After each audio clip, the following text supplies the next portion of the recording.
Hi everyone, I'm Robbie Bieber and welcome back to another Collodion chat.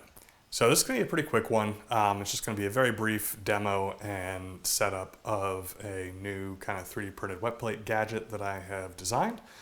And this is going to be a head brace for posing kind of constant light portraits, right? So I've been kind of contemplating going over to the dark side a little bit. You know, I'm a big fan of strobes, but I've been wanting to experiment with kind of the newer, very high-powered modern video lights. If I could make a collodion portrait using constant light in a reasonable amount of time. So, to facilitate that, I went ahead and designed a new 3D printed head brace for keeping a subject still through a multiple second exposure. Before I get into that, real quick, I just want to do a brief plug. I don't do a lot of these, but I've got one today, which is that I've started a new channel for short films with my wife, totally unrelated to anything to do with collodion, just something I want to shamelessly plug for a minute here. I've never asked y'all for anything, but I'm asking today. If you got a few minutes, go take a quick look at it. The first film is already out. It's short. It's very sad. I promise the next one will be funnier. But yeah, I'll throw a link to that in the description. And now back to our regular scheduled programming, where I'm going to show y'all the 3D printed head brace that I have made for posing longer collodion portraits. So there are 4 printed pieces that you're going to need for this, and the first 2, which you can print out of kind of any regular hard filament, I made these out of ASA. These are sort of the arms that are going to provide a surface to, bear against the back of your subject's head, right? So the way that I designed this, I wanted you to be able to kind of change the angle, right? Change the width of the jaws, or sorry, the arms, I should say. And so what I did is I printed into, I'm not sure if you can see it on the camera here, but I printed into these parts, these little rosettes around the outside. And so this is going to give you every 6 degrees a kind of positive locking angular adjustment. And so then to keep these together, you're going to need a couple of kind of standard pieces of hardware. So I have put 2 versions of these up on printables. I will include a link to these in the description. This will be up before I post the video. So there's 2 versions of this, one imperial, one metric. So I've got a 1/4 20, I think this is a 1/4 20 by about 1.5 inch bolt. Just standard hex bolt here. And then you're going to want some kind of nut that you can easily adjust with your fingers. So this is just sort of a little star knob that I bought off of Amazon. A wing nut will work perfectly fine as well. And then what you're going to do is you're going to print both of these flat on the print bed with the rosette up. The static one of these, it has a kind of a hexagon molded into the bottom for the head of that bolt. You don't need supports here. It's going to be a little bit messy on the inner surface, but you can just clean that up and then shove the bolt right through.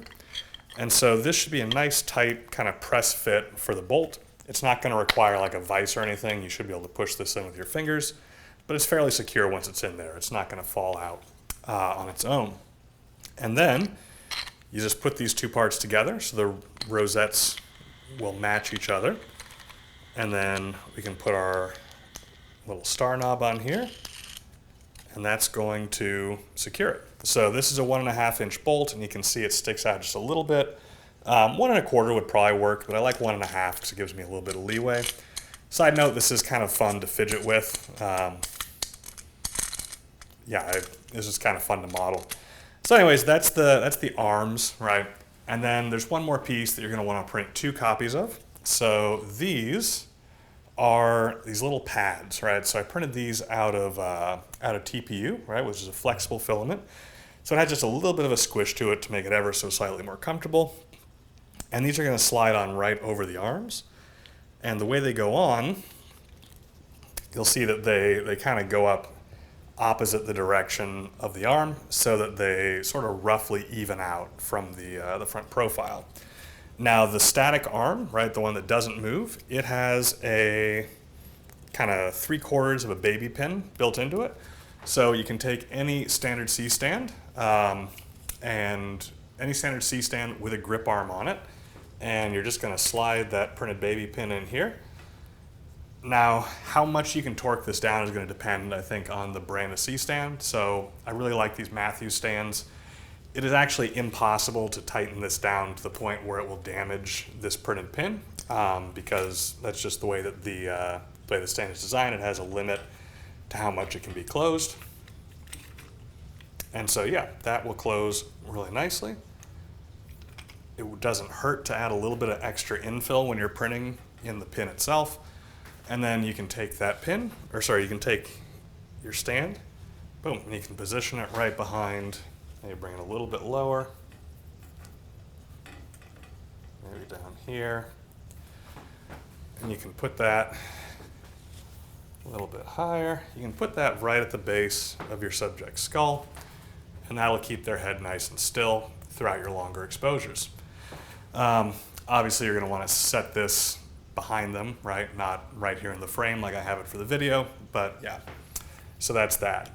So this is, depending on whether you have a spare C-stand that you can use, either a very cheap or a very expensive way to do a head brace, right? If you've already got a C-stand, then we're looking at, I don't know, maybe less than $1 worth of filament, I would guess here, a couple cents worth of hardware. If you don't have a C-stand, they are pretty pricey, although I think you can get budget C-stands for around $100, maybe $120, and you don't need a really high quality C-stand for this purpose. Although, if you buy a cheap C-stand, you may find yourself drawn to more expensive C-stands because they are a very handy thing to have around. But anyways, that is the episode. Like I said, gonna keep this one short, don't have anything else to add. I will hopefully, in the next couple of weeks, maybe a month or two, do a video exploring whether video lights are practical for wet plate. I have a feeling that some of the like 600, maybe 1200 watt fixtures might actually be able to get a decent exposure, but I haven't tested it yet. So no promises, but I will be trying it, and if it works out, I will have a video for y'all. But in the meantime, here is the printable head brace. And yeah, we'll leave y'all with that. Link to this will be in the description. There's both, again, Imperial, which fits 1/4 inch bolts. There's also a metric version, which fits M6 bolts. And they all have a baby pin on the back for mounting to your C-stand. So yeah, that's it. Until next time, have a great time shooting, and I hope this can be useful to some of y'all.